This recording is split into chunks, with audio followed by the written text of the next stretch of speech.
कोल्हापुर में अधिक मास के अवसर पर पारंपरिक कोल्हापुरी चप्पल का अनोखा रूप देखने को मिला है। सांगली में एक दामाद के लिए लगभग 1.5 किलो चांदी से बनी कोल्हापुरी चप्पल तैयार की गई, जिसकी कीमत करीब 4 लाख रुपए बताई जा रही है। इसे कोल्हापुर के कारीगर विक्रांत माली ने 8 दिनों की मेहनत से और बारीकी से कलात्मक डिजाइन करते हुए बनाया। इस अनोखी और भव्य कृति ने सोशल मीडिया पर भी खूब चर्चा बटोरी है और परंपरा व शिल्पकला का सुंदर संगम पेश किया है। नमस्कार, मी विक्रांत माळी, महालक्ष्मी सिल्वर आर्ट कोल्हापूर। माझ्याकडे एका व्यापाऱ्याची अशी रिक्वायरमेंट आली की चांदीची चप्पल बनवून द्या, असंच त्यांनी सांगितलं होतं। तुम्ही बनवता का? तर मी म्हटलं हो, आपण बनवू शकतोय। त्यानुसार त्यांनी मला माप दिलं आणि त्या पद्धतीनं कोल्हापुरी चप्पलासारखी हुबेहूब चप्पल बनवण्याचं मला ऑर्डर दिली। त्यानंतर मी मार्केटमधून कोल्हापुरी चप्पल पहिल्यांदा चांदीची कधीच केली नव्हती, त्यामुळे मी कोल्हापुरी चप्पल पहिल्यांदा विकत घेतली चमड्याची।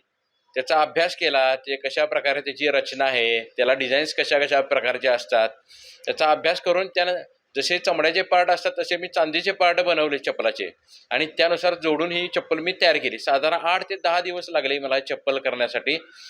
ज्यावेळी चप्पल पूर्ण झाली त्यावेळी ज्यावेळेला मी व्यापाऱ्याला फोन केला की तुम्ही या आणि तुमची ऑर्डर पूर्ण झाली, त्यावेळी तो प्रत्यक्षात आल्यानंतर ते बघितल्यानंतर त्याची प्रतिक्रिया अशी झाली की वाह, माझ्या अपेक्षेपेक्षा फारच चांगली चप्पल झालेली आहे आणि भविष्यात जर का काय अशा प्रकारची ऑर्डर आली तर नक्की आम्ही तुम्हाला सांगू।